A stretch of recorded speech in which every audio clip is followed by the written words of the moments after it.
Welcome to Riverdale, the Drinking Game, the podcast. Sorry to interrupt your adultery, but you need to come with us. I'm Joe Storms. And I'm Meredith Laboon, and we're two high school friends turned 30 something drinking buddies, reliving one of our favorite shows while playing the drinking game we made the first watch through.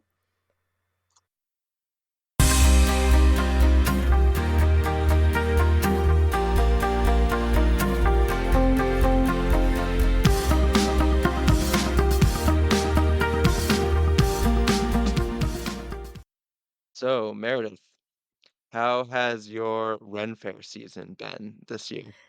It's been good. It just ended, which is very sad. Yeah, I'm like a big Ren Fair goer. This was a pretty big season for me because we did every once in a while we do what I like to call a Ren Fair World Tour. And usually that just our local Ren Fair is the Pennsylvania Renaissance Fair, which is in like Amish country in PA. And normally when I say world tour, I just mean like the tri-state area. So like we'll go to the Maryland Fair and like the New York Fair and do that whole thing. But this year was an actual world tour because we started back in July and we visited my brother-in-law who lives in Wisconsin, and we went to the Bristol Renaissance Fair in Kenosha, which is huge. It's like I think it's the second biggest in the country. So that was really fun to see.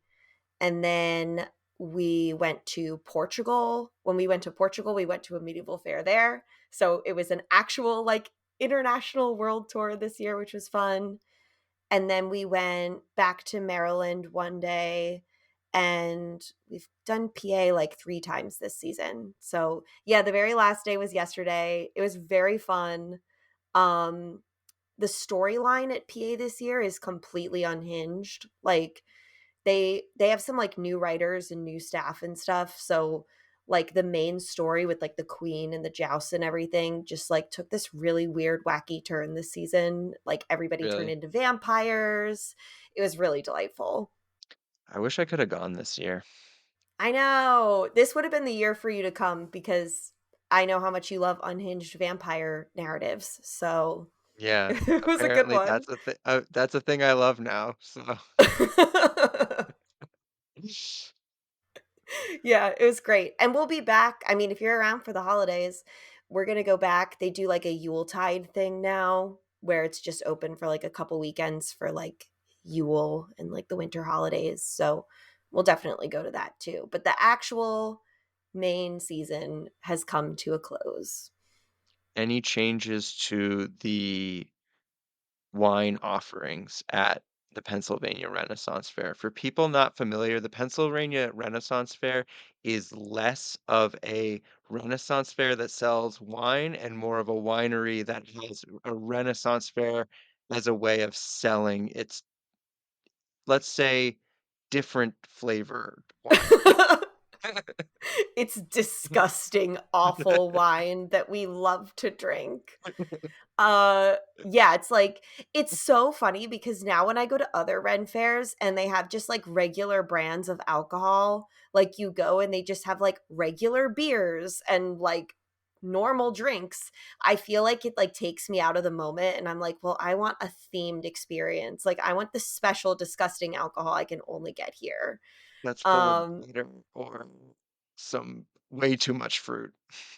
Yeah. Oh, it's like disgusting. It's giving Moira Rose when she's like, "This wine is awful. Pour me another glass." That's me the whole time.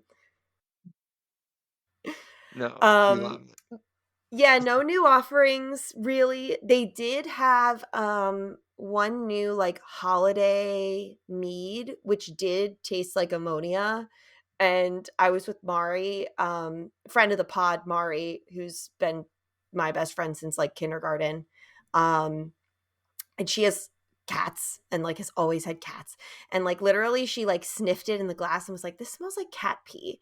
And I'm like, yeah, it just tastes like ammonia. So don't recommend the Christmas mead, but the holiday wine, which we love, was back because they do it. It's like a spiced wine and they heat it up and have it as like the hot mold wine when it, but it only, it has to be cold enough for them to have it. Like I think it's only if it's below like 60 degrees is the high that they'll serve Mhm. it. and yesterday the high was 58. So we got that hot mulled wine, and it's like my favorite thing ever. It's so good. Love a mulled wine, love a glue vine, love it. Yeah, it's the best. Jealous. Yeah, It was really good. yeah. Um, how's North Dakota?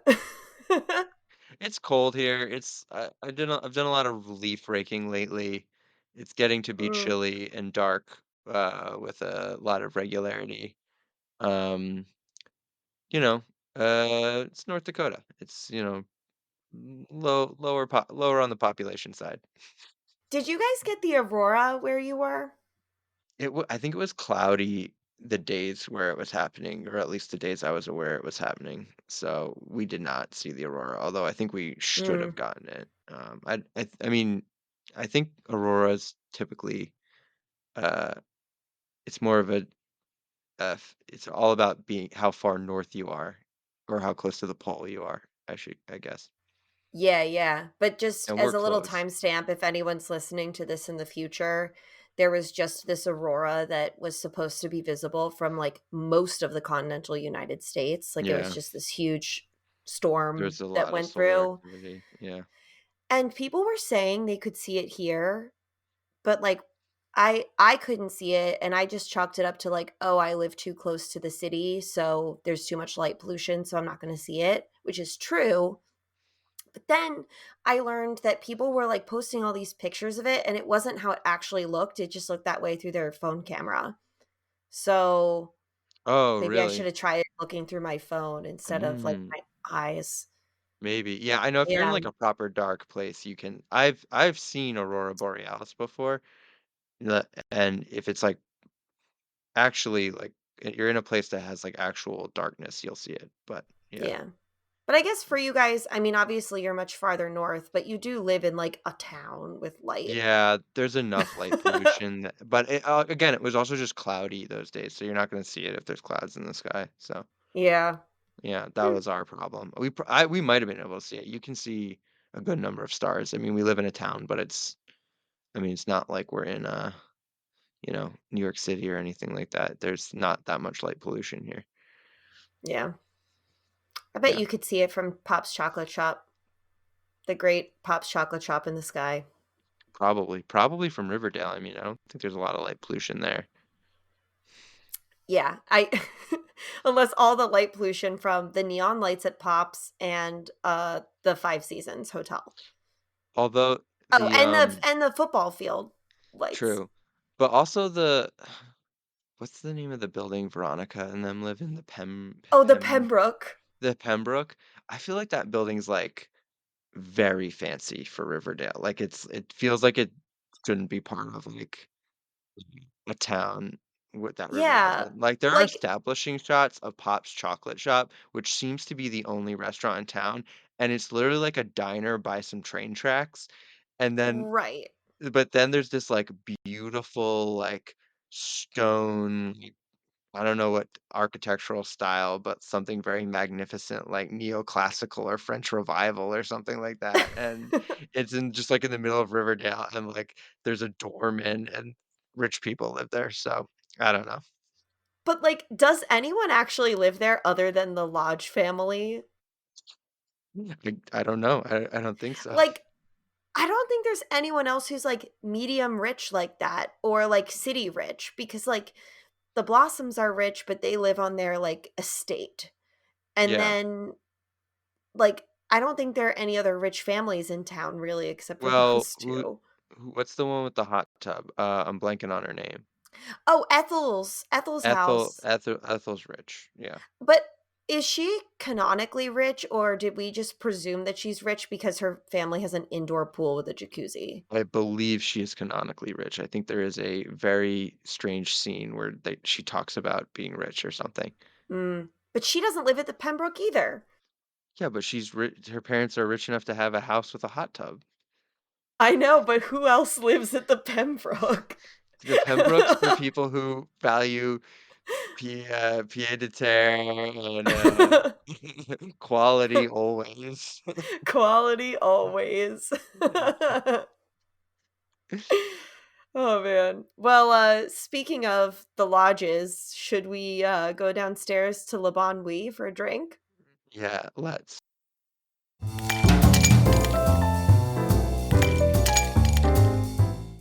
Yeah. Alright, so what are you drinking today, Joe?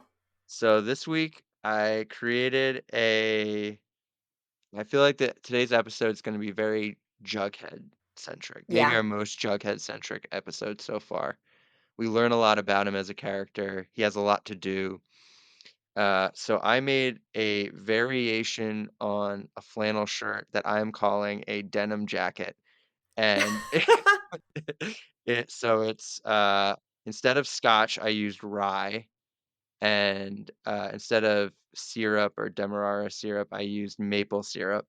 And perfect. it's 2 ounces of rye, an ounce and a half of apple cider, a half ounce of Amaro, a teaspoon of allspice liqueur, a half ounce of lemon juice, 2 teaspoons of maple syrup, and a couple dashes of bitters. I think that's everything. And served on rocks. So it's pretty good.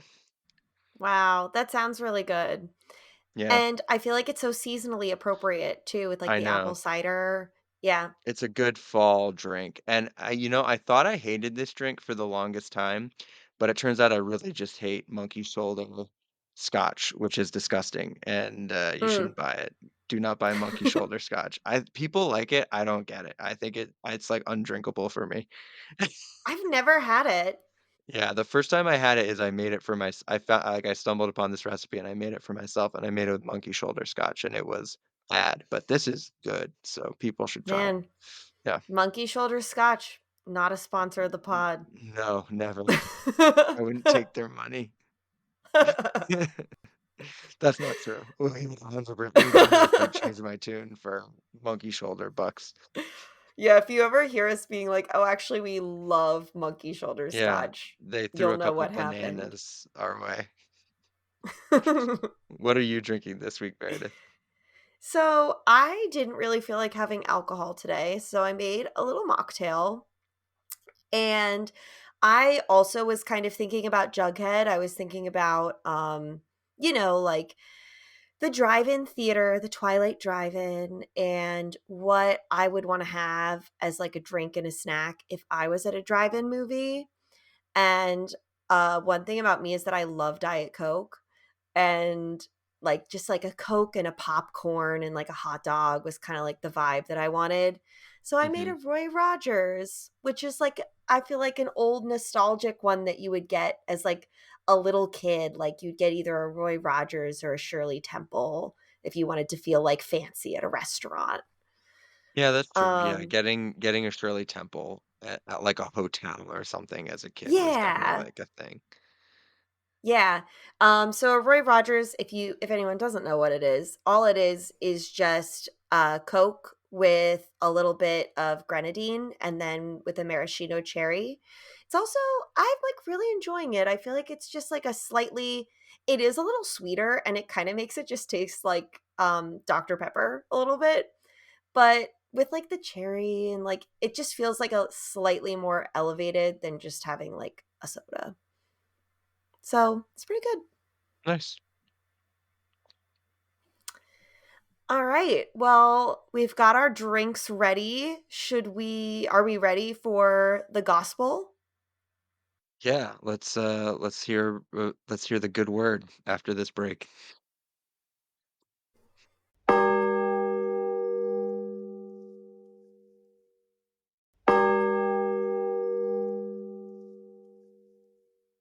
And now it's time for the gospel according to Roberto, chapter 4, The Last Picture Show. We open today with Jughead at Pops, and he's still working on his novel about Jason's murder. It's been about a week since his body was found, and the town is still reeling from all the new information. But for Jughead, there's a more important focus this week. The Twilight Drive In movie theater is closing for good. So Jughead is going to spend the rest of this episode trying to rally his friends and get the town to like even vaguely care about the closing of this landmark.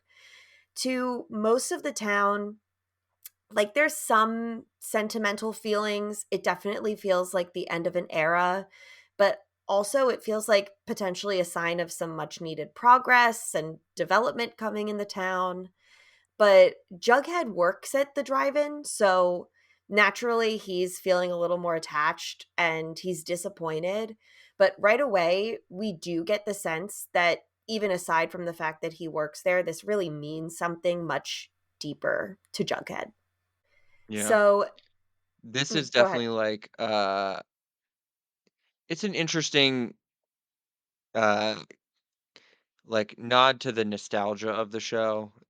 The whole episode being about not a whole episode, but a major plot in this line in this episode being Jughead trying to save a drive-in movie theater, and, I also think it plays to his character very well that this is, like, a thing he loves, is, like, old classic movies, cinema, he's like a we find out he's like a cinephile from this.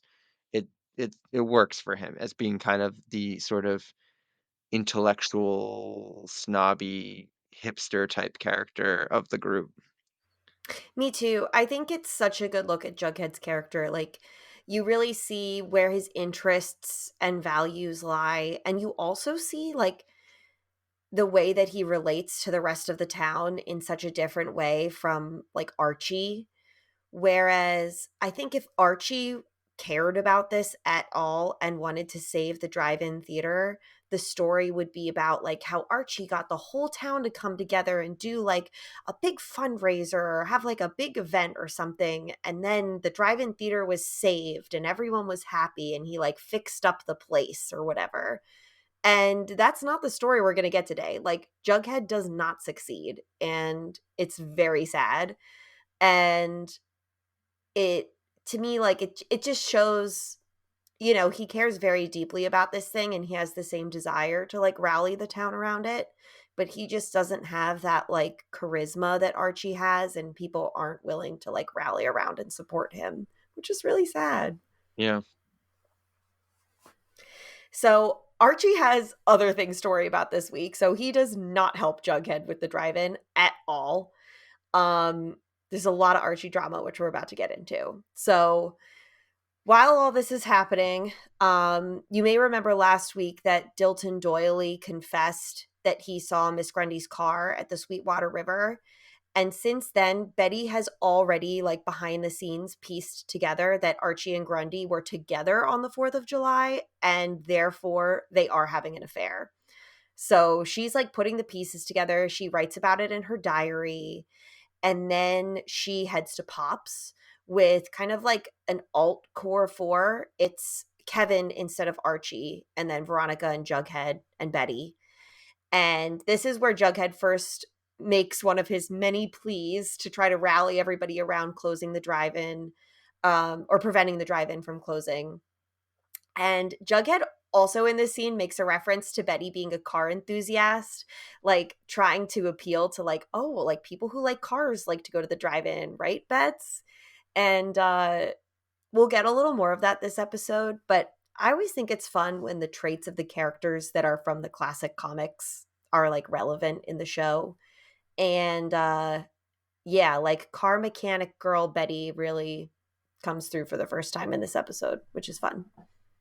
Yeah, this part was interesting because this part was unclear to me because it seemed to me that I think it's implied that Jughead tells Betty about it at the end of last episode when they have when they get the revelation about Dilton Doily, because it wasn't clear to me how they already figured out that uh, Archie and Grundy were there together. That wasn't clear to me. Because Betty already knew that Archie was there on the 4th of July Yeah. because when he confessed to the sheriff and said he lied and Oh, said he was right, with right, right. Vegas. So and Archie does confront Jughead about that in this episode cuz his first thought is also like, "Oh, Jughead told," but he didn't. Betty just figured it out on her own. Oh, okay. Yeah, which makes sense because Betty is like low-key a genius. Yeah. So, meanwhile, Archie and Fred are attending Miss Grundy's cello concert together. And it's this like very weird scene where Archie like brings flowers and Fred kind of like insists on taking Grundy out to dinner as a thank you for all of the like quote unquote special attention that she's giving to his son. And he like doesn't take no for an answer, so the three of them all go to Pops. And then Betty sees the three of them walk in, immediately is like, this is not happening, and pulls Archie outside to talk to him and confirm her suspicions about what's going on with Grundy. Archie caves pretty much immediately. He does say, like, oh, did Jughead tell you? He did not. Um, and they're starting to argue about the whole Grundy of it all. And Veronica walks outside basically just to like meddle in the situation. And she comes out just in time to overhear them arguing and hear Grundy's name. And so now she knows, and the entire Core Four is aware of the situation with Miss Grundy. So the two of them like team up, which is so funny to me because it's like Archie's two traditional girlfriends like working together to be like, okay, you don't have to date either of us, but do not date your teacher. Mhm. And this is where we get one of our all-time favorite lines, which is Veronica saying, "Who is Grundy to you anyway? Your girlfriend? Your booty tutor?" And we love that line. One of the greatest lines in the show. That whole confrontation is like so hilarious because finally Betty says the thing like, this sounds illegal to me." She says something like that. Like, Yeah, like, yes, and it super crime is is. you are a freshman in high school. This woman, I'm pretty sure that's statutory rape in all 50 states. Yeah. And this whole thing, like, kind of from here on out, it does turn into an after school special, Mhm. which, thank God, it was about time it turned into an after school special. But Yeah. even after this conversation, the way that the whole Grundy thing is normalized and just treated as like, oh, you have a toxic older girlfriend, and not like the toxic older girlfriend is your adult teacher. Like, You are a 14-year-old boy and an adult is having sex with you, and this is highly yeah, inappropriate. yeah, I think they're 15, but still, Are like, they 15? I thought yeah, they're supposed to be freshmen.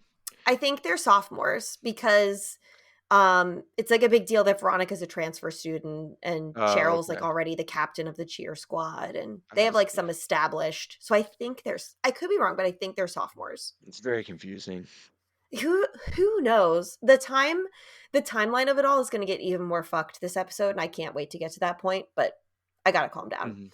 Mhm. Mhm. Um but yeah, it's a great confrontation. And from now on, we can finally refer to Grundy exclusively as the booty tutor, which is how you and I normally refer to her exclusively off the Yeah. pod. Yeah, So I do think it's funny whenever Archie calls her Geraldine, though, for whatever reason. That is it's very, so like, because there's Geraldine is something. not the name of someone who would be Archie's girlfriend. Like that should be Yeah, his grandma's name. Sorry, yeah, any Geraldines, but yeah, even if there was like a nickname, like Jerry, yeah, something. yeah. I don't know. Yeah, it feels like they could have come up with something. Geraldine. Yeah, whenever he calls her that, it's weird. But I guess calling her Miss Grundy would be even weirder. So Oh my god, ew. It's all bad. it's all He bad. should There's just no call good her booty tutor like we booty do. tuna. Yeah, So thank you, Veronica, for that. yeah. So yeah, they don't really get anywhere with Archie. Betty's mom comes and is like, get in the car and takes her home, and that's kind of like the end of that. Um, Before we leave Pops, though, this is just like a quick, weird side storyline, but we also see Cheryl starting to like try her hand at bullying Hermione because she's, like, getting jealous of Veronica, so she just goes for the low-hanging fruit of, like, your mom works at the diner. But she does grab a photo of Hermione having a clandestine tete-a-tete by the dumpsters with a Southside serpent, which is the first time that we see or are introduced to the Southside serpents in this Yeah, show.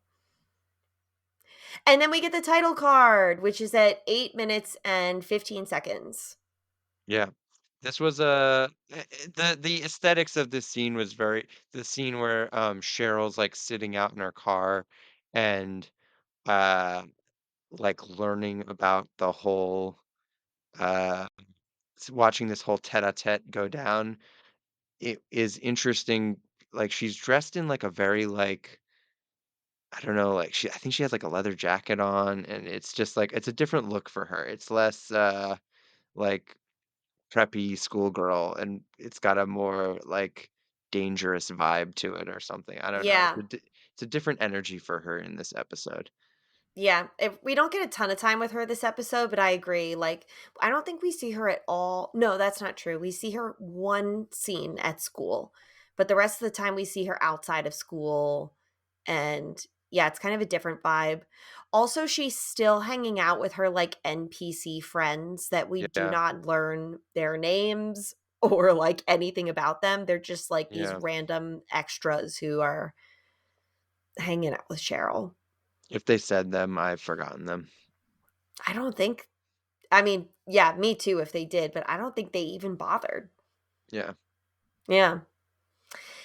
So at school, the core four is all buzzing about the Miss Grundy booty tutor situation. So Archie confronts Jughead about whether he and Betty are going to publish about Grundy in the school paper, which is a very real thing for him to be stressed about. Um, And meanwhile, like as Archie and Jughead are speaking about this, Betty is already conducting a fake interview with the booty tutor to get more information about her past and kind of like pry into why she's so interested in Archie. She does a really bad job of like keeping her cover because she asks some really pointed questions about Archie, and then the booty tutor is like, I know what's happening here, and dips. But she does get a little nugget of info which raises her alarm bells, which is that the booty tutor also gave Jason Blossom private lessons last school year. So that's very interesting to her. So throughout the episode, she's going to talk to Archie a few more times. They have like 3 or 4 little mini heart to hearts throughout this whole episode. And basically, the entire time, she's like getting more and more suspicious of Grundy and like more and more concerned about Archie's safety. She looks up Grundy on a fake Google website called Hmm. sleuthster.com, and she's not able to find any information about her past. It seems like the name Geraldine Grundy there's only records of for the last like year or so, so that's really suspicious. And she starts to think that maybe it's some kind of alias. And Archie gets like more and more defensive of the situation. He says like if Betty's really his friend, then she'll be supportive of his relationship. Then he kind of says like, well, maybe there is something wrong, but I need to handle it on my own terms. But that's kind of the ongoing conversation between the two of them for the rest of the episode. I don't know if you caught this, in that when Betty's doing the research, when she finds out it might be an alias, but she says, the only reference to Geraldine Grundy she can find is like an obituary of a woman who died, and the picture in the Yeah. newspaper looks like the Geraldine Grundy from Archie Comics. It's like a older woman with like white hair pulled back in a ponytail or something or a bun, and like I think like glasses and a blue dress or something. Like it's Yeah. yeah, like, if you look up the, like, Archie Comics Geraldine Grundy, like, that's who it looks like. So this Geraldine Grundy is a, like, someone different who has assumed the alias of a different Geraldine Grundy, which is kind of an interesting nod to the comics, I think. That is so interesting, and I did not put that Yeah, together. you it's like a second, it's like she, like, puts, like, a paper down on a table in front of Jughead, and I only caught it on my second watch through, and, um, this got me thinking about how the characters in the show and, like, the ways they depart from the comics, like, I don't think either of us are, like, that into the actual comics themselves, like, we're familiar with them, but I wouldn't say we've read a lot of Archie comics, but, like, I was thinking about, like, more or less Archie is the same character, like, he's on the football field, he's sort of universally the love interest of, a lot of the female characters in the show, or, like, viewed as sort of like a big man on campus type character, he does his music and he does his football, right, at this point in the show. Mhm. Betty, I don't know as much about Betty in the comics, but she's, considered more working class of a character and does the, like, car fixing thing, but her being this much of a sleuth is, I guess, a departure. Jughead is, like, a major departure from the comics in Yeah. that this Jughead character is, I think, like, almost completely different from the one in the comics other than his love of hamburgers and his hat. And, Veronica's pretty much the same as the comics as, like, kind of like a rich girl. So it's interesting that there's, like, these, like, random, like, major departures from the comics. It was sort of my overarching point, and that's what Geraldine Grundy being someone who assumed the alias of, like, what would have been the more classic version of her from the comics is made me think about. Yeah, that's such a good I can't believe I didn't notice that she stole the alias of the comic Geraldine Grundy. Now I wanna Yeah. go back and do a second pass on this episode too, just to look for that. Yeah, it's just when she's, like, explaining it to Jughead, and she's like, "Oh, the only thing I can find is, like, the only obituary of someone else named Geraldine Grundy who died, like, a year ago or 2 years ago," or something like that, and if you look at the picture in the paper, it's, like, clearly supposed to be the one from the comics, at least That's to me. cool. Yeah. And yeah, there are throughout this whole show, there are definitely layers to how much they choose to depart from the comics, like, Mhm.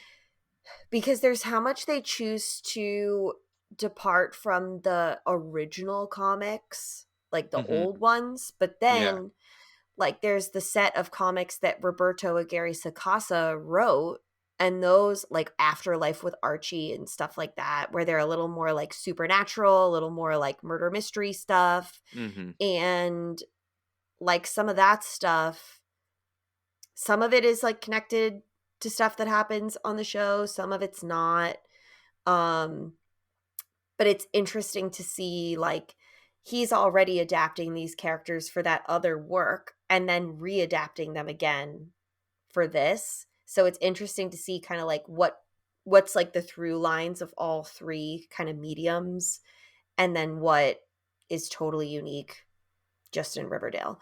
Like, Cheryl's character is, like, hardly anything in the comics other than, like, redheaded pretty mean girl, which she is a redheaded pretty mean girl in this, but, like, there's a lot more they give her so much more to do. Yeah, she takes such a central she's another good example of a character who probably departs substantially because she takes such a central role in the show as being sort of the brother, not the brother, the having her brother being this surrounded in this mystery of who killed him Yeah. the entire episode. And all the twin shit, all Yeah, the twin stuff that Roberto wrote for the Archie comics that he wrote is really weird. And some of it will make its way into the show later, but, like, there's some really weird stuff that happens with the Blossoms in really. the comics, which is Wow. very fun. Yeah. Yeah. So, speaking of Cheryl, she is at the school lounge and she's taunting Veronica with the photo she took of her mom and kind of like vaguely threatening her, but her storyline is like very weak this episode, to be honest. She's really just there to like tell Veronica that her mom is hanging out with the Southside Serpents, and then she kind of just like fucks off. But Veronica has never heard of the Southside Serpents, so this doesn't really land with her, and Kevin has to explain that basically the Southside Serpents are like the town gang. They're from the wrong side of the tracks. They're involved in like organized crime of some kind and just like overall kind of a shady bunch. And that's pretty much all the detail that we get on them for now. Um, and Veronica goes home and she asks her mom about it, and Hermione kind of just brushes it off and explains like, I'm from Riverdale. I know a bunch of these people from high school, and that's sort of her excuse. And then she says, Mija, when have I ever lied to you? Which, first of all, every day, including at this moment. But second, and more importantly, I think this is the first Mija that we get in this show. Yes, and I'll explain this more in detail in a later episode, but yeah, the Mija thing, and in retrospect, is seeming obvious because all the actors and actresses who play lodges are Hispanic. But the fact that their name is Lodge and the fact that they seem to affect say more words in French and other languages than Spanish, and you, and don't seem to have any connection with being Hispanic other than these occasional mijas and an odd thing here or there. Uh, I did not realize they were Hispanic for the longest time, and there was a I moment know. where I, uh, discovered they were and was confused because I guess I had missed all these mijas, but yeah, their main nod to being Hispanic in the show is this, It's that the Mija stuff. is, Hermione and later Hiram calling Veronica Mija. Yeah, And that's and about it. it's very important. Yeah, that's about it for a lot of the show. Yeah. Yeah. It's yeah, pretty much.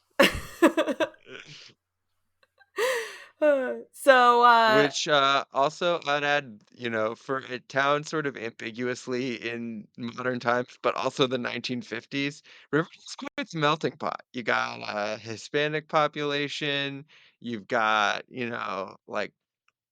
all kinds of different people from all over the world there. It's racially diverse. It's maybe not, you know, s- that LGBT friendly as we'll find out, but but it it, like it is and it isn't. Like yeah, later in the episode, there's this really weird conversation between Kevin and his dad where his dad's like, "Okay, Kevin, like remember there's a murderer out there, so like no more clandestine trysts in the woods." yeah, And like he's not worried about his son. Like being gay, there's yeah, none of that, not a skosh of homophobia there. Not worried about yeah. his son being gay, not even worried about his son hooking up with like random men in the woods. He's only concerned about it because there's like a murderer on the loose. If we're not going to talk about it later, I would love to delve into this scene because this is probably what I have the most thoughts on in this episode. Okay. We're jumping ahead a little bit, but let's just get into it because it's like kind of separate from everything else, and I also have a lot. So the scene with Kevin and his dad is later in the episode. We'll get to the final. It's we're getting up to the last picture show, right? So it's like the final night of the drive-in before it closes, and Kevin and his dad are like getting ready to go out, and that's like the scene between the two of them. Yeah. And okay, so tell me what you have to say about this scene, and then I have like a big Yeah. tangent. So Kevin's asked to borrow his dad's truck to take to the drive-in. And his dad's like, uh, you're going on a date. And you're thinking it's like a sort of beautiful little red herring because you're thinking he thinks his son you think he thinks his son is still in the closet. And then Kevin's like, "No, I'm just going with Veronica." And he's like, "Oh, there's not some nice boy you could take from high school?" And then Kevin's like, "I'm the nice boy and the nice gay boy in high school." Implying that there's basically no other gay people in the town, although we know that's not true We because know that's not there's true. like multiple people in the closet. zip ties. including Oh, Moose, who Kevin forced back into the closet and slammed the door in like the pilot. yeah, and then his dad is like, "Well, there's a killer in the woods, so don't go walking around in the woods to go hook up with random, I guess, closeted gay men," which he seems sort of okay with in principle, just not when there's a murder out and about. Yeah, like he's like fine with it the rest of the time. He's like, okay, like 15-year-old son, have fun in the woods with strangers. Just don't do Yeah. it when there's a murderer. And I can't tell Like, this is like if this is like homophobic in a way where his dad's like, "Well, my son's gay and I'm accepting that," but he seems to like hold weird assumptions about like, "Well, this is just what gay people do. They go wander around in the woods at night looking for hookups." Or if it's incredibly progressive and accepting and his father's just totally okay with his son being gay and seems yeah. disappointed at the fact that he doesn't have a date. Yeah, it's a very weird scene. And the scene, okay, the scene starts with what I would consider to be the gayest moment on this entire show, which you may think would be like gay characters kissing each other. Wrong. The gayest moment on this show is when Kevin walks in to greet his dad and he says, "Hey dad, here's your high point." Uh, Which do you know about high point? I don't know about this Okay. type. So high point high point is it's decaf instant coffee, Mhm. and it was only made for like a pretty short time. Like, which, okay, this is what I'm talking about with the timeline fuckery, because High Point comes around in like late 70s, early 80s, around that time. It was discontinued in 1993. So, if how is Kevin's dad drinking High Point in whatever the fuck time this is supposed to be taking place in? Like, this is when it starts to get really weird. It all starts with the High Point, but okay, High Point is kind of like it's like a little bit of a gay cult classic because there's all these commercials from the 80s with Lauren Bacall, and she's like the spokeswoman of High Point, and she like walks around on set or like is going in the car from like one glamorous event to another, and she's like, "I'm very particular about my coffee, but I love High Point and so will you."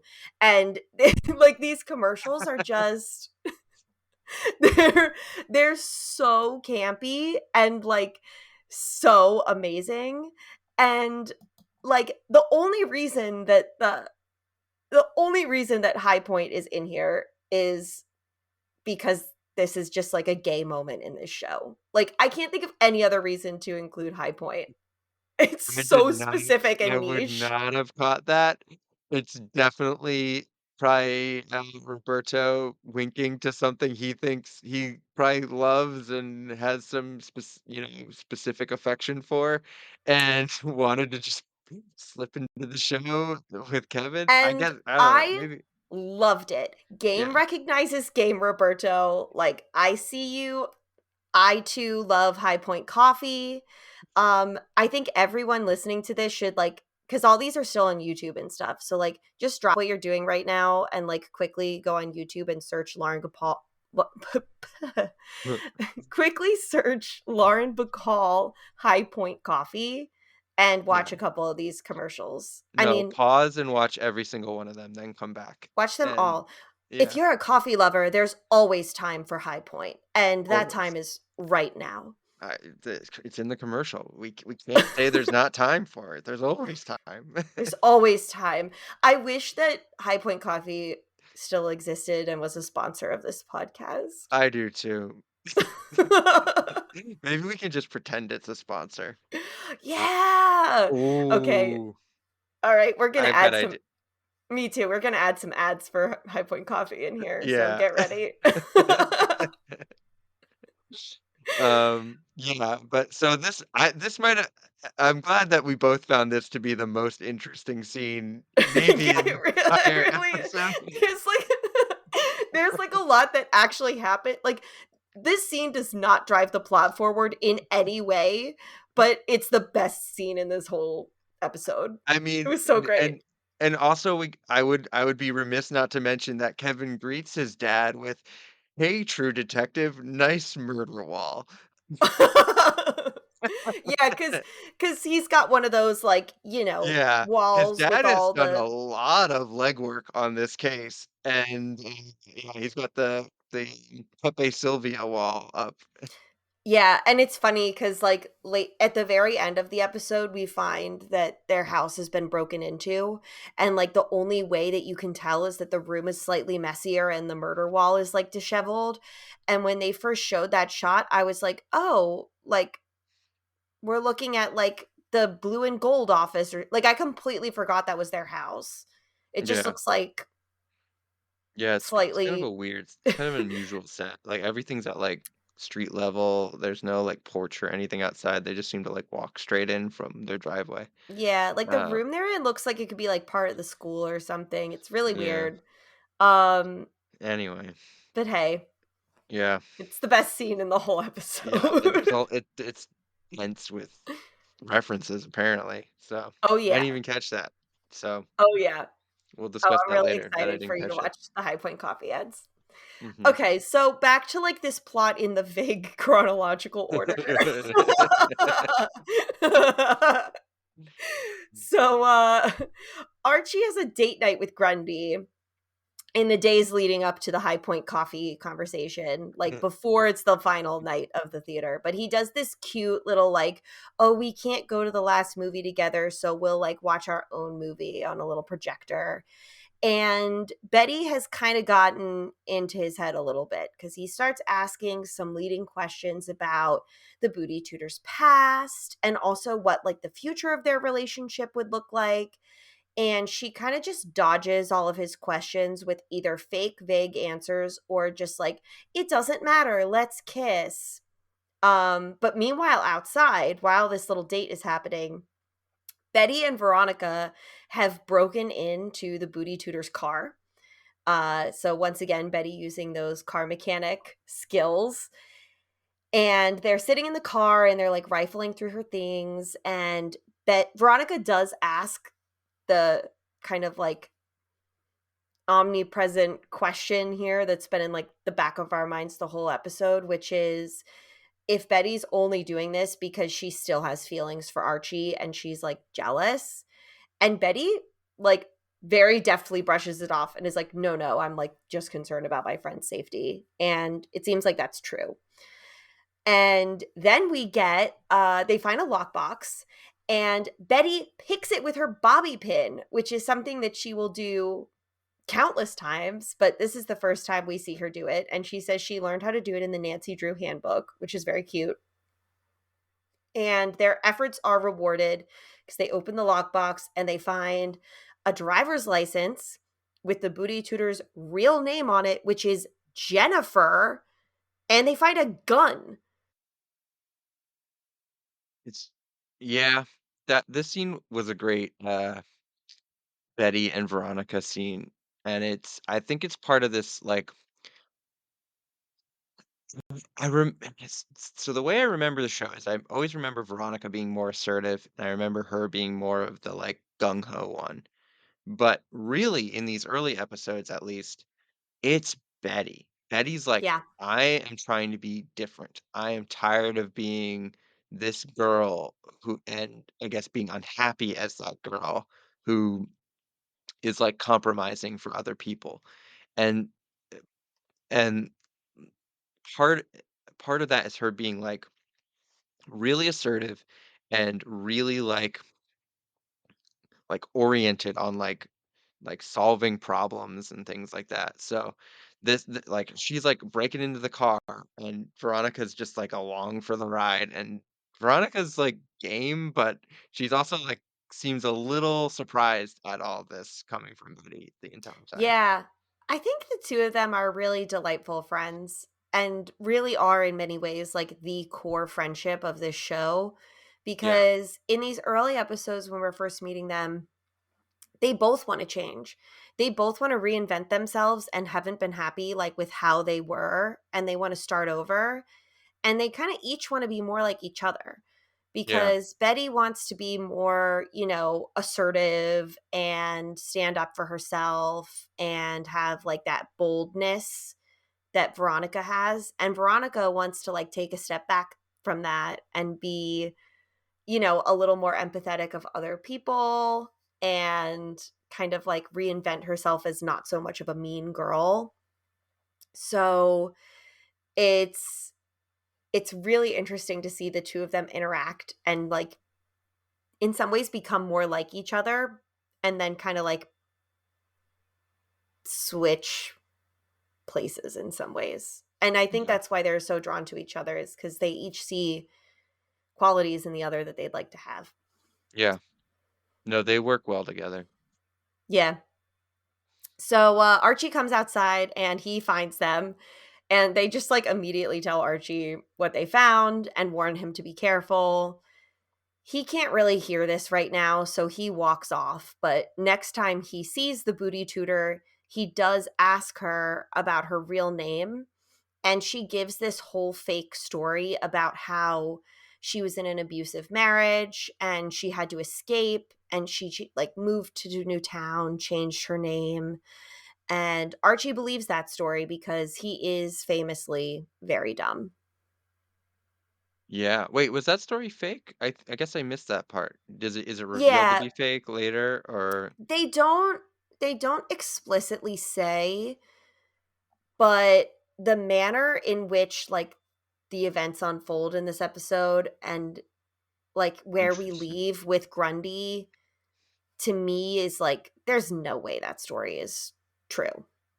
I like semi buy it, but it feels like one of those things where there's like kernels of truth in it, and there's also maybe stuff being left out. And Yeah, maybe. I mean, yeah, the because best you're lies right. are like Where they leave it with Grundy is they they do the show does a lot of work making Grundy seem sympathetic yeah. at every turn, um, even though she's And doing this kind of is a horrible things. story that like if it was true does paint her in a sympathetic light and it explains why she feels like she needs to have a gun to like in case she was like attacked by this person or Yeah, something happened. It explains why she would change her name. Like it's a very tidy yeah. story. The thing that is interesting about this about the Grundy character is, and I think I brought this up before, is she is framed, at least the way her dialogue is delivered and the way the show frames her, is it's not sinister or like there you should be questioning her story like super hard. Whereas I feel like a different, again, part of my gender inverted theory of the show where Archie is a female protagonist plot grafted onto a male protagonist. He like both if it was a say a high school girl and a male teacher, the male teacher would seem more sinister, even if it only like 10% more sinister or something like that. I think at every turn. Like they would his dialogue would be delivered in a way that where you would be questioning it as it comes out of his mouth rather than like in retrospect, I think. At least that's my take on it. Yeah, I think I agree with that. I think because Grundy like is a young woman and she's like conventionally attractive, I think there's like all these things at play that are sort And of the actress, intended to yeah. make you like normalize the whole thing a little bit in a And really like yeah. creepy, sinister way. And the actress always seems like she's on the verge of tears or something too. Like but not in like a melodramatic way, like in a she just kind of sounds choked up all the time way. I don't know. Well, yeah, and like Archie loves to help. Like, Mhm. I think that he's always gonna be someone who is attracted to a person who seems like they need him or he thinks, like, needs him, and, Mhm. like, there's nothing he can do to help this woman, he's a 15-year-old boy, but, like, he gets to think that he can, like, help her somehow, and that's he's always gonna go for a situation like that. Yeah. Yeah. So it's very, very yucky. Um, but back to the drive-in. So poor Jughead has been going all around town. He's asking, the kids are not helping him. He resorts to asking every single adult in town to do something to not close the drive in. So first he pleads with Mayor McCoy, uh, and she says there's nothing she can do. Then he asks Fred, since Fred's company is the one that was hired to do the demolition work on the drive in. And Fred's like, I can't turn down this commission. Like, this is a job for me. So things are just not going Jughead's way. We do learn through all of his like interactions that, and some of like the behind the scenes stuff too, we learn that Hermione is behind all of this because she actually bribed Mayor McCoy to secure a deal to purchase the drive-in. So like nothing is going to stop this deal from happening. So everyone's hands are kind of tied on the whole thing. So everyone's getting ready to go to this like final night at the drive-in. We know Kevin and Veronica are going to go together. They meet up with Cheryl randomly while they're there. Um, Fred has plans to go with Hermione. They have like a little date night planned, like friend date night. And he's getting ready to go and he's confronted by the Coopers, like Hal and Alice both, which is so funny because Hal has like barely had any lines yet at this point, but he's just like there, like, yeah, me too. It's mostly Alice, but they're confronting him because they don't want Betty to be friends with Archie anymore. They say that Archie's like a bad kid and they see him sneaking out at night because they live next door. And Fred is like, he just point blank asks Alice, he's like, are you spying on us? Which is very funny to me. And he just like leaves and he goes out for the night with his date. Um, Alice goes home kind of like disappointed with how things went and immediately starts looking through all of Betty's dresser drawers and she finds the gun, the booty shooter's gun, and then immediately is like, time to read Betty's diary. So she reads the diary and we know that Betty's been writing all about the booty tutor drama, so Alice knows everything. I thought the Fred scene, it was another scene just making me love Fred even more because the way he just opens the door, he looks so nonplussed the entire time, and he says the spying thing, but he says it in this way where it's, like, kinda cheeky, like, he's like, "This Yeah, whole interaction is absurd," and he's just like, "Alice, have you been spying on us?" Like, it's like very he's like cutesy. like, it's this very, like it's very like, we're just playing a little game here, aren't we? Like Yeah. This is like, a I'm not man. taking this seriously because this is not like the thing a parent should be taking seriously, and I'm just Yes. gonna, like, mess with you. It was great. It was so good. This is a man who has lived next door to Alice Cooper for long enough to be like, "Okay, sure." Like, "Sure, Jan." Yeah. No, it was It like was really funny. one of many perfect Fred scenes. Fred is really becoming one of my favorite characters. I don't think I appreciated him I enough on the first I watch through. know. I did not think we would spend this much time talking about Fred Andrews and how he's, like, the best character on this show, but he it is, like, kind of the best character on this show. He's great. He also steals scenes too with, like, very little Yeah. work on his part. Like, Yeah. he does so little, and it will kinda steal the scene, whereas, like, Alice will be, running a million miles a minute, and then he just, like, slows it right down with that perfect line delivery. Loved it. Yeah, it's so good. So, Alice is about to return the favor and steal his scene though, because he goes to the movie with Hermione. They're like reminiscing about old times in high school and all that. And it's like this cute little scene. And then Hermione gets this like sketchy phone call. So she gets out of the truck and leaves to like quote unquote get more snacks, AKA go like talk to the South Side Serpents. And like seconds later, like Fred doesn't even have the time to blink and be like, oh, Hermione made an excuse to leave. That's weird.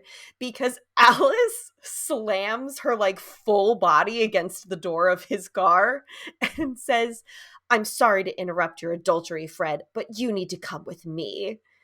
And so he goes with Alice because, like, not really much choice in a situation like that.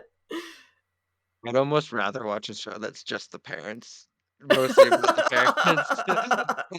Like, just Machen Amick, who's the guy who plays Fred? He's a pretty famous actor. Oh, oh my Perry gosh. something Luke Perry? Luke Perry. Yes, thank Yeah, you. yeah, yeah. Luke Perry, just all them, bouncing off each other and because It's they're so they're great good. in this show, and I feel like kinda low key great casting. Like it's amazing that I feel like the actually a lot of the adults in this show are like Yeah. underutilized actors who are just like perfect for whatever this genre is. Like they're whatever you would call this genre. Like they're killing it. And we haven't even met like the some of the big name adult actors yet. Yeah. So, yeah, they're good.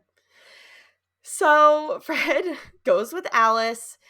Um it turns out that Archie has skipped the movie night to see Grundy, and it's kind of like a little bit of a goodbye scene between the two of them. He gives Grundy this beautiful gift. It's a new bow for her cello, and he explains that it's a thank you gift for everything that she's done.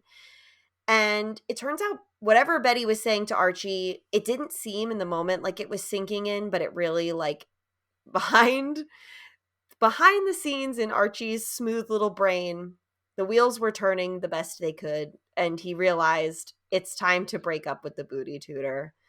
So he says he's decided to end his music lessons. He's like, it's kind of a see you around the halls type of gift. And Grundy is like very accepting of his decision and in a way seems like a little proud of him, which is like a weird dichotomy of this whole thing. And yeah, so they have a nice little hug goodbye, and it seems like that's going to be the end of it. And then in bursts Alice Cooper with her hostages, Fred and Betty, in tow. And it's time to fuck shit up. And like the way Alice Cooper, I forgot how much she is literally just like the Kool-Aid man in season 1 where she just bursts through the wall of any given scene and is like time to make this about me. And it's great. Yeah, Machen Amek's energy is amazing. She's It's just so good. she's bouncing off the walls of every scene, moving a million miles a minute. She's got such clear motivation in every scene. It's great. Yeah, and honestly, we don't talk enough about how amazing of an actress she is because throughout the seasons, we have absolutely dragged this character, Hmm. and Yeah, it Machen Amek's it's too because good for Alice Cooper. but at the same time, she's the Alice Cooper that we need. Like she's the only Yeah, person who could ever do it. no one else could have pulled it off. But yeah, Yeah. we'll get it. No, we won't spoil it. But the Alice Cooper character takes a lot. Takes many a hard left turn and right turn and zigzagging all over the place as things Yeah. will go. But for Yeah. the time But this being, season she's it's all basically about the like, Kool-Aid man energy. yeah, she's like if the Kool-Aid Man was a massive Karen. That's her character this season. It's like it's like the if the Kool-Aid man was on Real Housewives. Exactly. So she busts in and she wants to go to the police, which at first you're like, finally, someone wants to go to the police about the pedophilia that's happening at the school. No, no. She wants to go to the police because she wants to take down Archie. and she's trying to prove to Betty that Archie is a bad person. And she's like, we're going to go to the police so that everyone knows that Archie is an evil boy who slept with his teacher. Right church, wrong like, pew there, Alice. like, what the fuck is going on? So, so Betty retaliates with, if Alice goes to the police or publishes anything in the Riverdale Register about this, then Betty is going to come forward and say that she broke into Miss Grundy's car. And then everyone's going to know that Betty was like a naughty girl who broke into her teacher's car. And somehow that has enough weight to Alice that she does not go to the police. Like, these Yeah. are not equally weighted crimes. Yeah, the idea of the Cooper name being tarnished and people thinking she's a bad mother because no one thinks that. No, oh no. Everyone thinks that she's an upstanding citizen and an amazing parent. Yeah.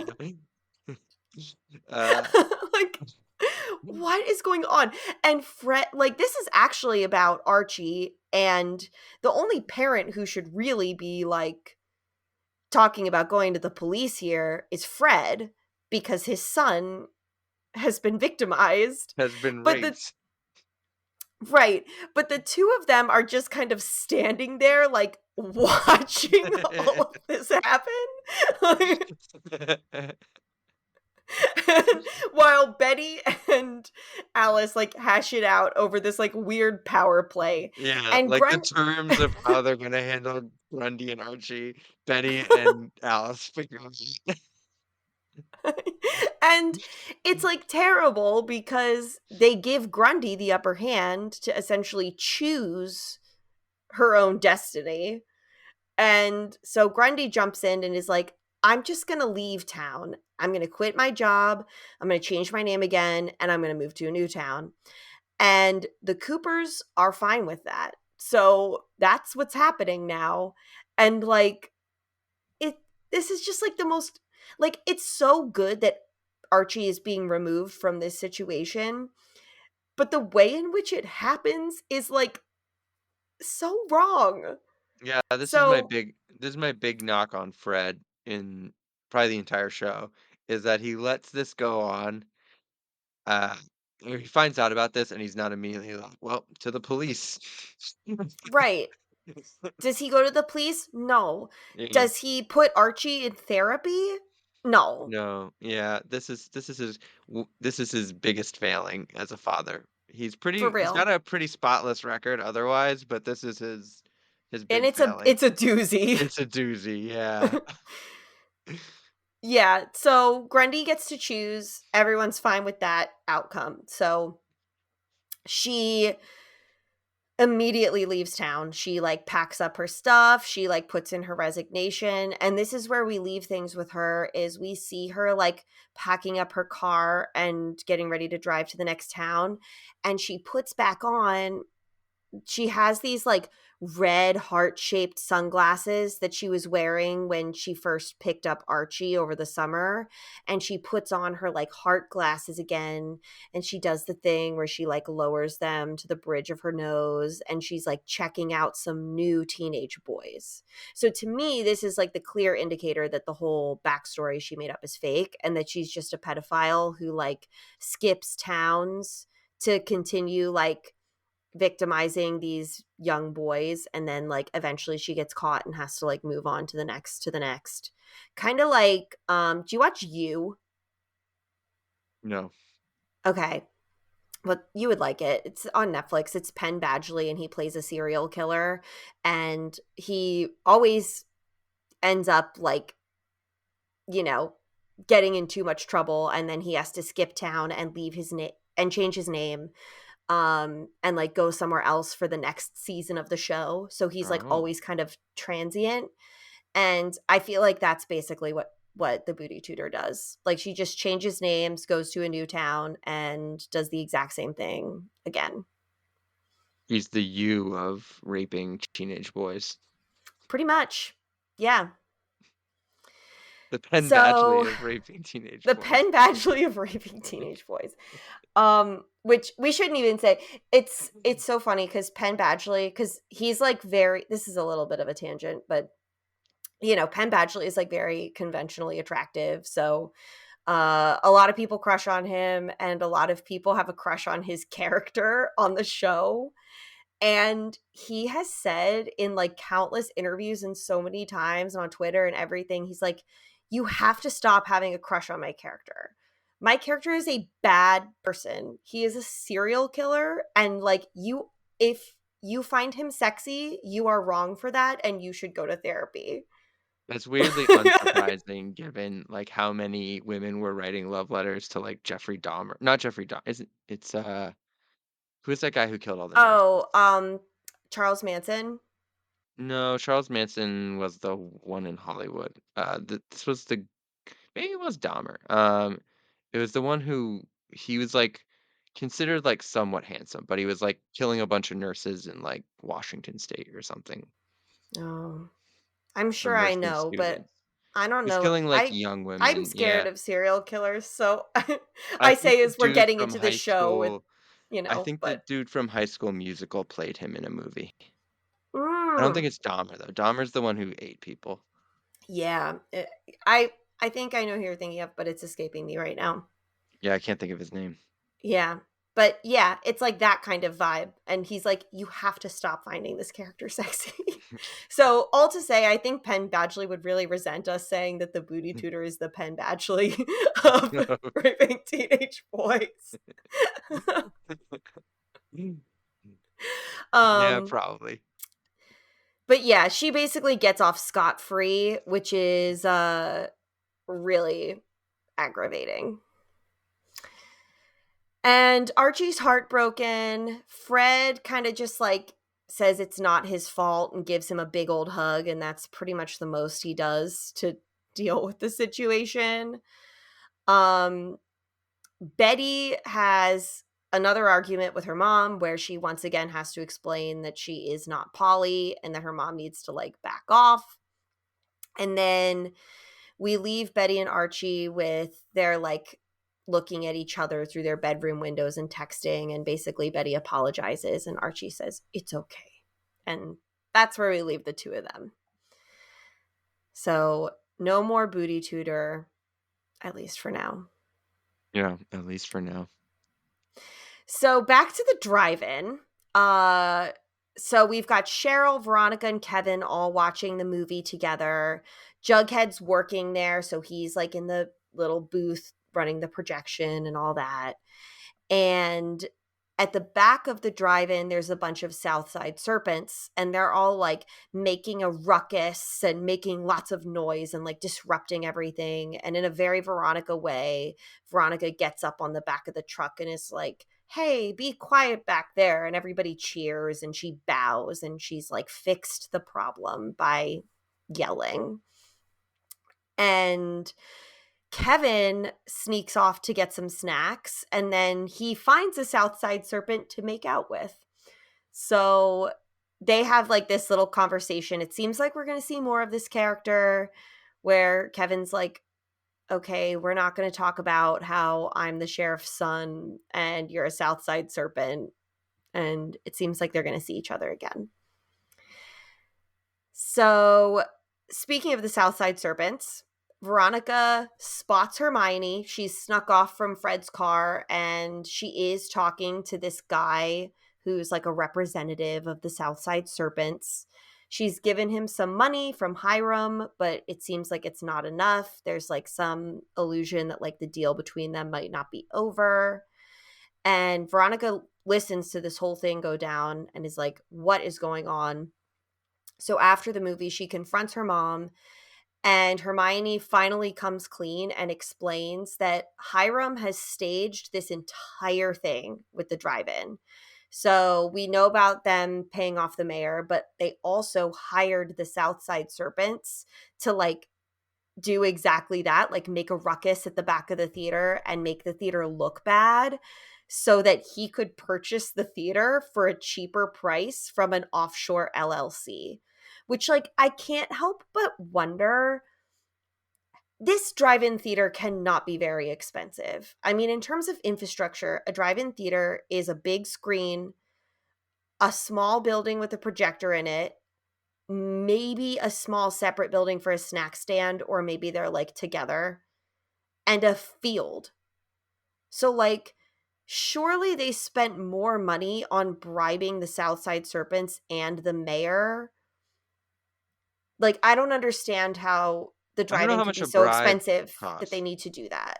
Yeah, what does a bribe cost? Like, I believe during the course of the episode, they refer to it it is referred to as, like, some of the best real estate in Riverdale. but, like, there's nothing on it except a field. Like, It there's no must be the buildings really location. except Yeah. it must be, but I just find the whole thing like, they're supposed to be rich. How expensive could it be to buy a drive-in theater in a small town in upstate New York, even if it is in the best part of that little town? Yeah, not clear. Yeah. I'm not sure the plan totally makes sense. It feels like it wouldn't be that hard to buy a plot of land about that size. Yeah. I mean, honestly, it feels like to me this is like a little bit of a clunky plot, and it feels like the whole thing only exists so that Veronica can learn that her dad is in fact a criminal. Yeah. And we do see her like kind of grapple with that in this scene. And she's like, why are you doing this if you know that it's wrong? And Hermione kind of claps back with like, I thought you liked being rich. Like, where do Yeah, you think that like the apartment and the bags and the shopping and the restaurants, like where do you think all this comes from? yeah, the moms in this show so far, pretty bad on the whole, Yeah. and this is Hermione kind of showing her true colors in a way, 'cause I think we've seen her, like, flirting with Fred, and we think that's cute, and we've seen her working at the diner, and we're like, "How relatable," you know, and she seems to have, like, be someone who's, like, gotten away from her husband and is prioritizing her daughter at the expense of a certain lifestyle, but now we find out, like, that's basically all a lie, and Yeah. she's really in it for the money, I guess. And and Veronica's like, what, like actually took all the lies, aka like valuable life lessons to heart, and was like, those are just things, mom.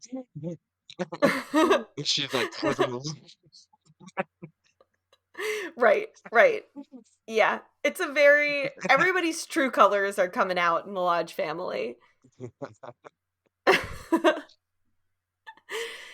So, our final scene is with Jughead. He's packing up the drive-in theater. The night has ended. It's very sad, and you start to notice he's packing up more than just like work stuff. Like it seems like he's picking up a lot of things, and we see a slept-in cot. And you realize in this scene, it turns out that Jughead has actually been living at the drive in theater the entire time. And that's why he's been so on about saving the theater this whole episode, because Hmm. now he's homeless. Well, I think he genuinely loved it too, as like a favorite He place in loved it Riverdale. too. It's But it's a double whammy for him. yeah, but yeah, that Yeah. when he said him saying it was like home to him when he's, like, pleading with the mayor early in the episode, really hits different when you know this about him, It and that is it in was fact home. literally his home, yeah. Like, his fondness for it extends beyond just, like, being a fan of the movie theater and working there, it he lives there.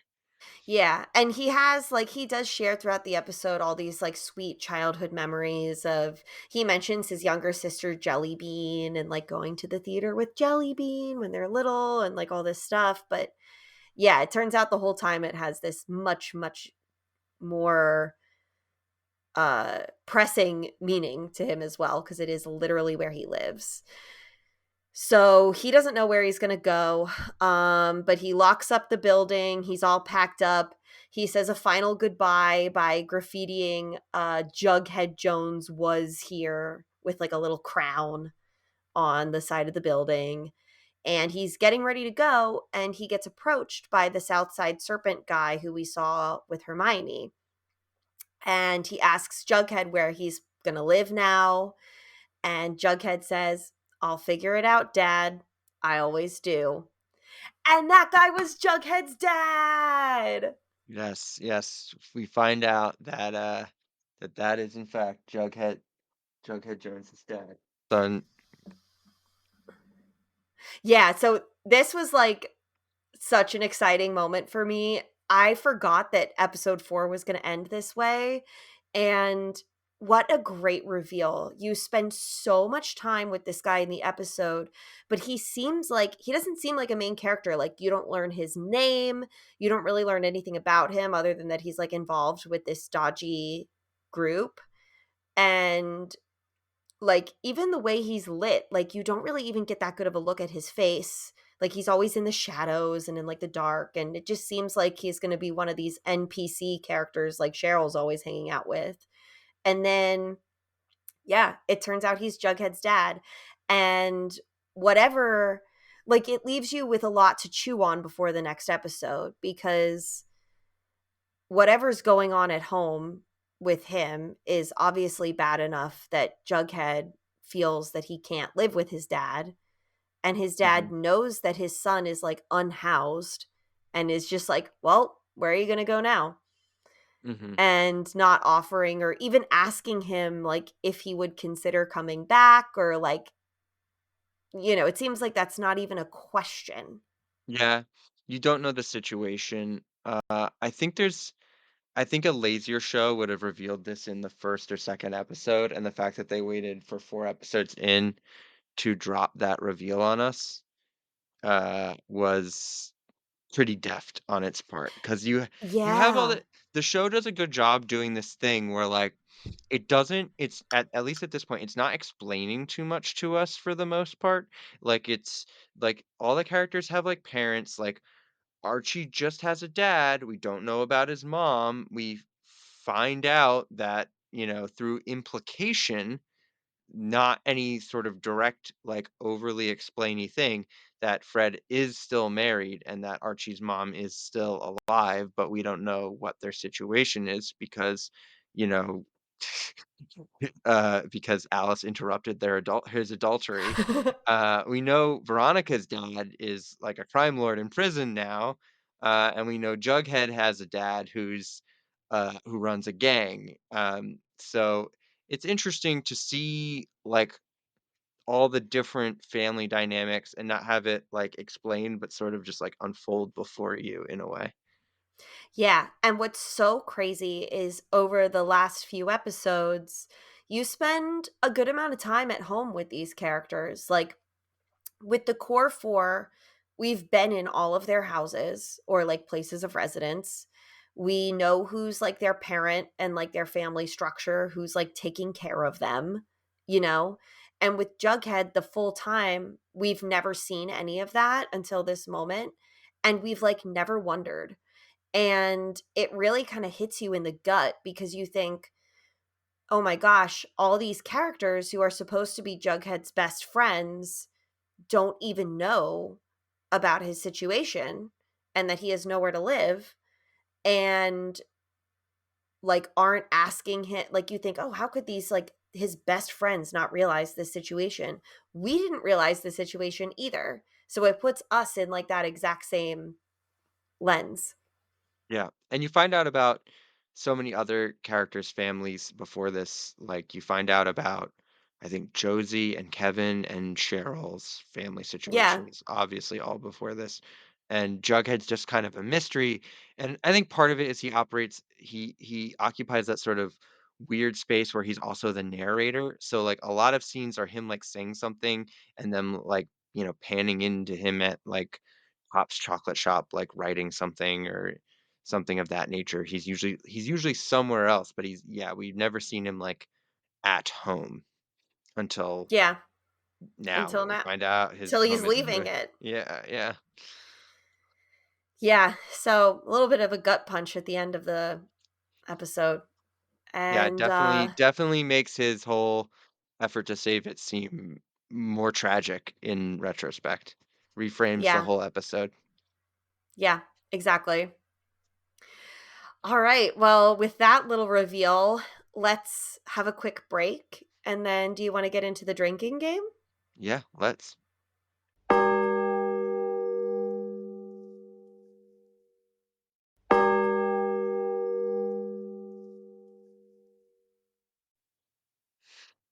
Now, would the congregation please open their rule hymnals to hymn number 4? For this week's refrain, where I go through the rules that were invoked in this episode, we'll start with Rule 30. Every time Jughead opens the episode by saying Riverdale is a town of lost souls. Uh, I felt like his intro where he bemoans the closing of the Twilight Drive-In movie theater, and it being a welcome distraction from the Salem-esque pursuit of Jason's killer was, like, really weird and, like, sort of a lost innocence, like, implication on his part. Yeah, I Yeah, agree. Yeah, I think that, this was a very classic Jughead intro moment. yeah, Yeah. um yeah, and he transitions to it very weirdly out of, like, mm, or I think he starts with it and then maybe I forget the order, but I think he talks about, like, what's going on with the hunt for Jason's killer, and then he, like, transitions into, "And just when you think things couldn't get worse, the Twilight Drive-In's closing." And, I mean, at the when you first hear it, you're like, these 2 things don't feel equal, but Yeah, but to Jughead, they are, but yeah. at the time, you are like, "Oh, whatever." But I do think he thinks it's, like, an important institution of the town because he's like, "It would have been a welcome distraction from, all the terribleness, but it's closing now, so we're not even gonna Yeah. have that anymore." Yeah. Now Next truly the only thing is to go to Pops. yeah, truly the only thing. There's no other entertainment in town. The next, rule that was invoked was Rule 14, a character makes a pop culture reference that makes you say, "What the fuck?" Um, this was by far the most invoked rule of this episode. There might be one other one. This one was the first thing I have is when Jughead refers to Betty as our friendly neighborhood Hitchcock blonde in the intro. Then we have we have the whole Quentin Tarantino exchange between Jughead and Kevin in the diner, where I think Jughead refers to Quentin Tarantino as the godfather of indie cinema, and Kevin says, "Please, God, no more Quentin Tarantino references." Next, we have Cheryl calling her two friends the hair pieces of the damned, and when she says, like, "Riddle me this, hair pieces of the damned," and, uh, why would, uh why would Hermione be having a clandestine tete-a-tete behind a dumpster with a Southside Serpent at Pop's chocolate shop or something like that? Uh, and I thought that sounded way too weird and specific, so I Googled it, and there is like a book or something called Hairstyles of the Damned, so I thought it was probably a reference to that, but it's a very deep reference if it is one. I didn't catch it other than the fact that it sounded so strange and specific coming out of Cheryl's mouth. It's certainly a what the fuck, that's for Yeah. sure. Yeah, it was definitely a what the fuck. I'm like, "What are you talking about, Cheryl?" And the what the fucks where it's like, why would a high school student know about this in Right. modern times, you know? Maybe Uh, modern times or before 1993. well, yeah, but they do reference, Netflix and stuff a whole lot.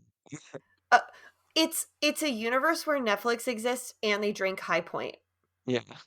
Um, yeah, High Point never, uh, w went out of style, And never. the other crazy thing about just sorry, not to make it all about High Point again, No, uh, please.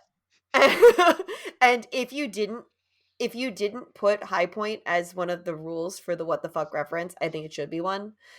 It Um, should. I didn't even know it was, I assumed it was like a that, like, fake beer that's in TV shows or something? yeah, Heisler? I yeah, thought it was no, like it's a like Heisler, like, thing where he was just like, "Here's your beer or your soda or whatever, dad," like a fake soda or something, or maybe a real one that I just hadn't heard of, but apparently it's a real instant coffee. yeah, well, and what's weird about it is that, like, is it's a real brand, and it's not like one of the fake Riverdale versions they do, like the Glamour eggs or the Five Seasons Hotel. It's like it's like High Point Coffee. Like, they don't call it, like, Low Point Coffee or something, Yeah, like, cutesy. It it's really weird to me that they say the actual brand by name. yeah. No, that I would add that too. I was actually thinking that that should be added after you explained it. So next, after High Point Coffee, we have what 1650 Veronica calls Betty Miss Guyver, uh, and that when they're breaking into Grundy's car, Oh, yeah, like, instead like of MacGyver, MacGyver, it's Miss Misguyver. Guyver, yeah. Then I have Nice Murder Wall, True Detective, when right before Kevin gives over the high point to his dad. A reference to True Detective, a very contemporary show that probably came out, like, maybe the same year as Yeah. as this season of Riverdale. And then finally, I have, would you and Mrs. Robinson like to tell us what you've been doing during your music lessons when Alice Cooper bursts in on Archie and Grundy and busts them at the end of the I episode?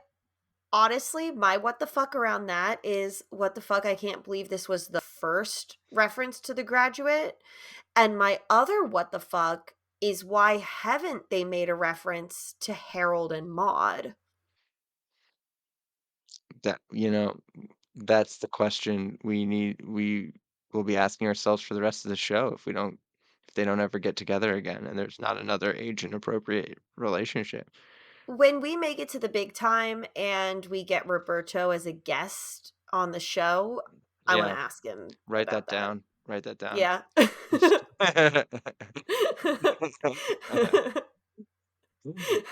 We need to have it, like, in the locked and loaded for the our inevitable interview with, Roberto. Yes.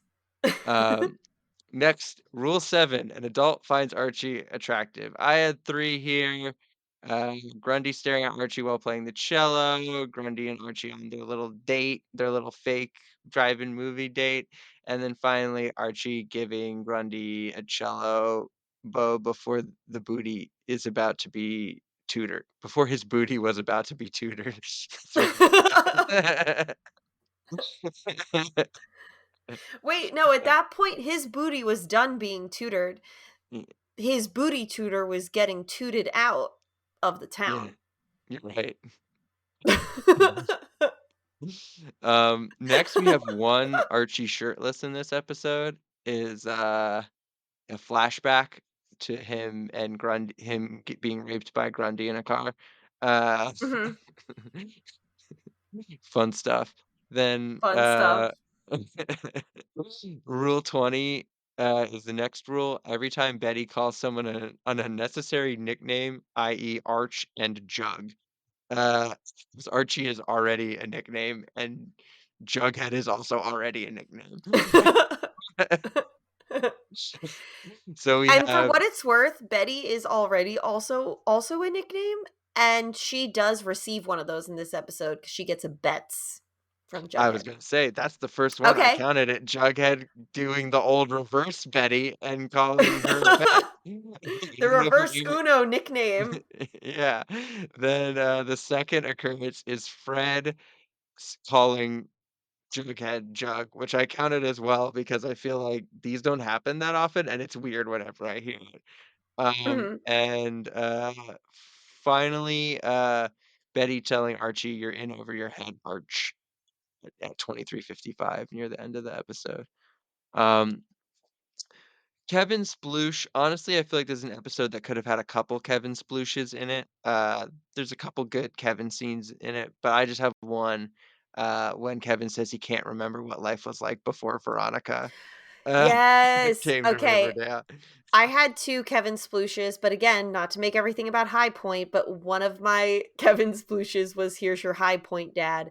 And then I agree with you that I genuinely can't remember what life was like before she got here. That made me laugh out loud. Yeah, like, he's just, like, so in love with Veronica as his best friend. It's like it's kind of adorable in that moment. So I yeah, maybe also two. think The high point Kevin and Sploosh, when he goes to the snack stand and he's, like, forever alone, and he's yeah, like, "I'll just have a hot dog, nobody cares what I'm eating at the snack stand," and then they're yeah. out of hot dogs, and Yeah, it's, he's like, like, "Who am so I? Who am sad. I? Who am I keeping my trying to watch my figure for?"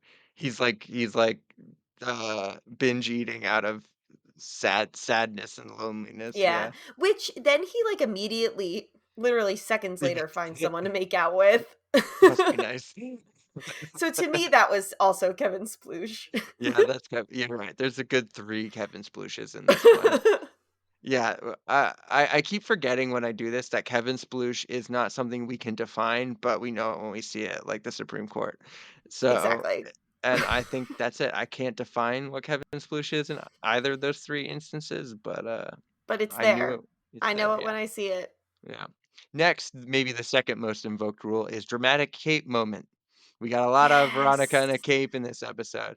We got Veronica accuses Grundy of being a booty tutor. She's wearing a cape. She Yep. dons her cape for that. Next, we have Veronica and Betty breaking into the booty tutor's car. Veronica's in a A cape for separate that. cape. Yeah, separate cape. Next, when she says, "You know what happens to a snake when a Louis Vuitton heel steps on it? Shut the hell up or find out," at the drive-in theater when she's telling off the Southside Serpents. Dramatic cape moment. She stands up. Yep. She's wearing a cape. Next is, I think Hermione's wearing a cape when, Oh, yeah, I think I yeah. wrote that I might need a ruling on this. I feel like that the I think she was wearing a cape. If she's not wearing a cape, it's like a coat that gives off a cape energy. It's a I cape-like mean, would coat. did you find it dramatic?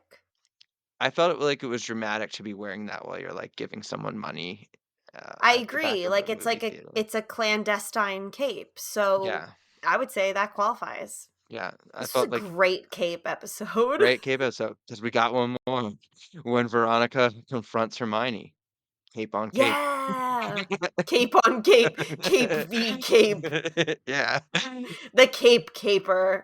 Yeah, so a lot of dramatic cape moments, and then, for the first time ever, we have Rule 61-1, Jughead's dad, Sploosh.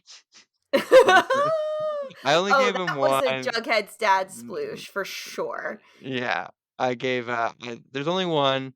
I had it when FP and Hermione are talking behind the dumpster at Pops, and he's this mysterious leader of the Southside Serpents. We don't know his deal yet, but we find out he's Jughead's dad. Yeah. And actually, when I was doing this episode, I knew it was FP the entire time, but I couldn't remember if we would find out by the end of the episode whether or not that he was Jughead's dad. So, Yeah. yeah, I was kind of relieved by the end. We did find that out. Um, Next, for the first time, we have Rule 36. Betty picks a lock with a bobby pin when her Miss Guyver moment, when they open the Oh, yeah. lockbox. First time and not the last. Won't be the last, no. And finally, Rule 99, an existing character is revealed to be gay when Kevin makes out with Joaquin at the movie theater. Yeah. That's it. And then for this week's verse, I want to highlight Rule 30 every time Jughead opens an episode by saying Riverdale is a town of lost souls because this was a Jughead episode, the most Jughead episode we've had so far. Yeah. This was a good episode for Jughead and, like, for that rule, because he doesn't literally say verbatim, "Riverdale is a town of lost souls," but he says something, like, to that effect or with that sentiment, Yeah, he'll be like, and this sleepy little town has a dark underbelly or something like that. Yeah. yeah, or, like, "Riverdale, it's the town with pep, but is it?" Yeah. Or, like, there's always some seedy Yeah. situation, and it's like a film noir mood. Yeah. He loves to Yeah. allude to, like, a darkness in Riverdale or, like, something, mundane or innocent that is being confronted with evil or something like that in his Yeah, intro. like, he likes to talk about, like, the good versus evil in the town and how the town seems like this idyllic little hamlet, but in fact, yeah, there's, like, a darkness underneath. Yeah. Which is funny because, well, I don't know how spoilery I wanna get here, so edit this out if you think it's too much, but it's funny because his attraction to Betty makes a lot of sense when you frame it in that light because Betty is someone who also has that quality about her of, like, this perfect idyllic person, but then there's, like, this darkness underneath, and I feel like a lot of the things that Jughead likes about Betty are the same things he likes about the town. Too spoilery. Damn. 'Cause I don't know if that's been that their attraction's been established at all at this point. No, I know, but I had to It's say it. it's gonna happen quickly, though. It's gonna come on us before we know it. Yeah, okay, good, so you can edit that to, "I don't know if this is too spoilery, but be redacted." Sure.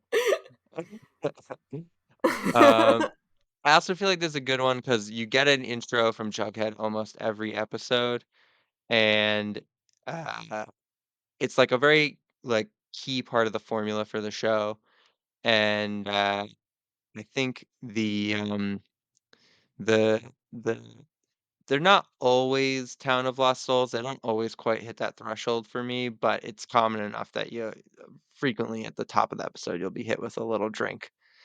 Yeah, yeah, a nice little way to start the episode on the right foot. Yeah. Yeah. So, with that, Meredith, it is that time of the week again where we decide if this episode was Riverdale or Liver Fail. So what do you think? It's tough this week because I feel like it's, like, kind of in the middle. I think in some ways it's just Riverdale, but the amount I was shocked by the amount of dramatic cape moments. And there were a lot of weird pop culture references in this episode. So, it's on the line, but I think that this is probably live or fail. Yeah, there were no finish your drinks in this episode.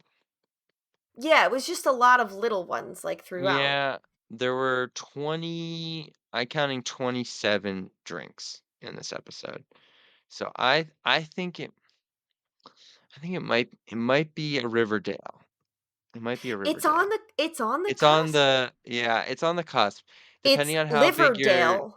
yeah, it's Liverdale, maybe, or River Fail. No, I think Riverfail is I don't know what Riverfail is yet, but it's something else It's entirely. something else entirely. Yeah, so it's Liverdale this episode. It's a little in between. It's a lot of little drinks depending on how much you're sipping in a drink.